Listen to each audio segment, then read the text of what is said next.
Welcome to the High Country Adventure Long Play Gold series. Over the coming weeks, this high quality full 50-minute adventure will be posted in 5 10-minute episodes. If you like what you see, rate it and tell your friends. Day 2, another misty start to the morning after an overnight stay at Omeo in the comfortable but pricey Golden Age Motel. We've caught up with our French-Belgian friend Philippe, and he showed off his new mount, the very nice-looking Yamaha Tenere. Philippe had spent 400 k's on the bike, riding up from Melbourne, and along the way he discovered the bike was a chick magnet. A chick magnet? I mean, there's no question about it.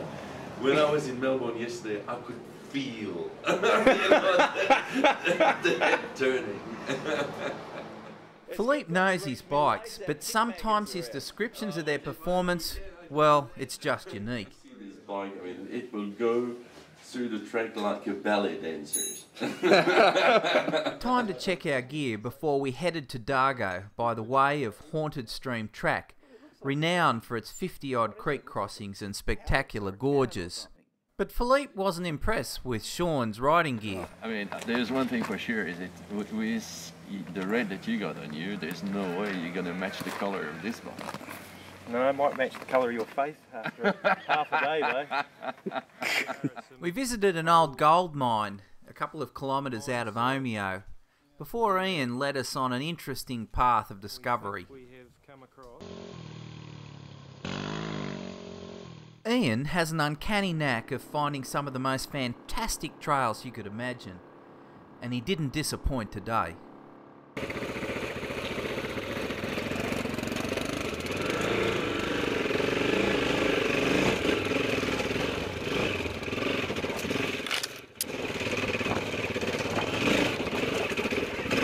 Well, I'm glad we got through that part because the alternatives looked a lot steeper. This is what an adventure bike is all about. I mean, you just go for it and you take whatever comes. How's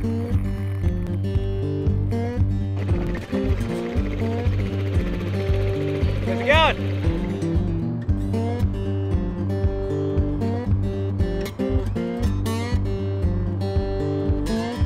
Well, I got a tattoo on my forehead, singing "Don't Look Back."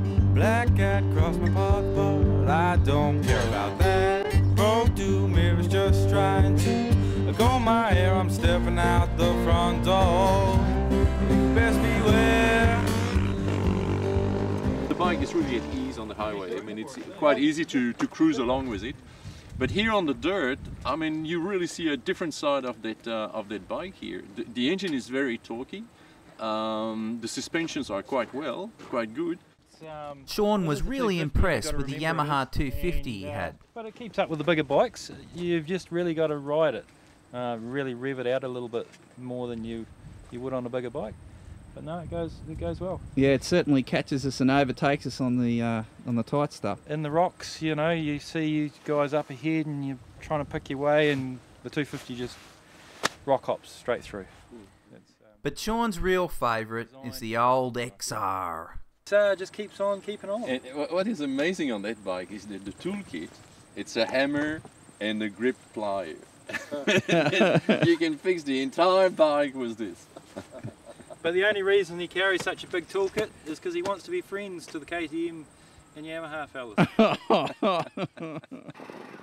We hit the Haunted Stream Trail just before lunch, and it was time to get wet.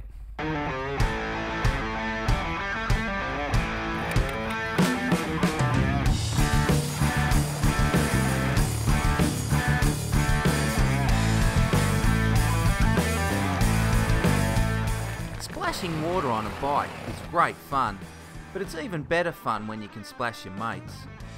But by the time this track was over, some would be wetter than others. Put you down so you can howl all well.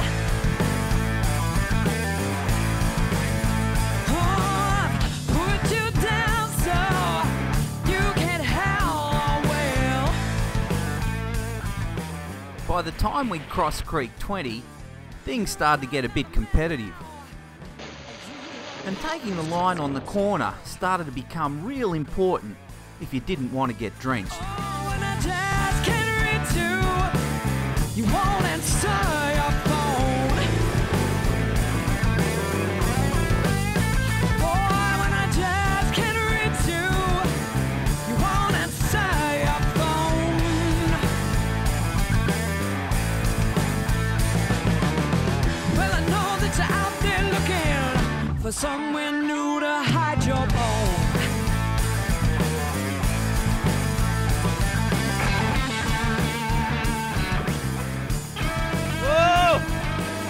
Taking the Tenere for a swim.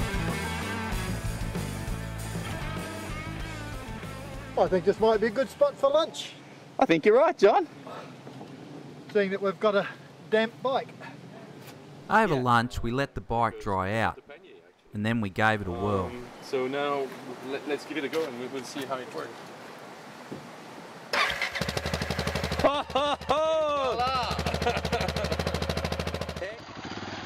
By the time we hit Creek Crossing 48, the novelty was wearing off, and I looked forward to getting out of the valley. But the track from the valley to the ridgetop hadn't been used in a while, and was overgrown and tough going for both the bikes and the four-wheel drive. Can anyone see a track there? John's a jack of all trades, but he is the first timber worker I've seen wearing motorcycle boots and body armour. But the effort was worth it, and the view spectacular. Yeah, what a spot, eh? That's bloody fantastic. The end of the first day with the Tenere on the dirt. How's she performed? I like it. It's a great bike.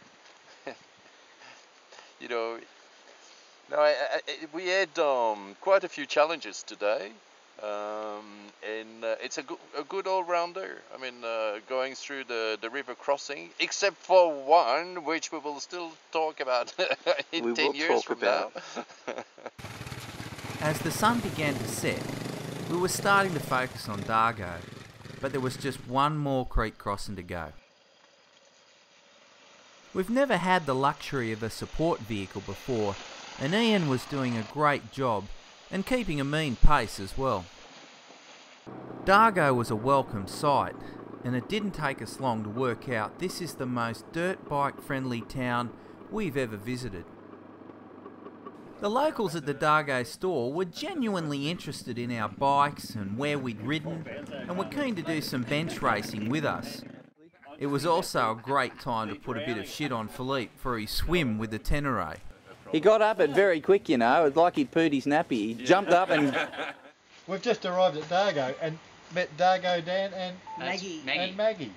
Dan runs the general store with Maggie and is well known to adventure riders through his posts on the Adventure Rider internet site. Dan knows and loves bikes and is willing to assist with repairs. It's the only place I've been where riders are treated like, well, royalty. Now, how's this with the service, with the premium unleaded? Keeps it for bikes. Yeah, well, What a nice person. if it's running short, the bikes need it more than the cars. You're dead right. And the only place you get a bike fixed or parts. You've got to go a fair way. And he Dan knows all knew the country and trails around Dargo pretty well, and he asked us to pop around in the morning and he gave us some suggestions. To fly your colours is your right. I saw you flying like an eagle all across the southern skies. 1,700 metres. Hey! Gotta be happy with that. Look at that colour is matching the sky.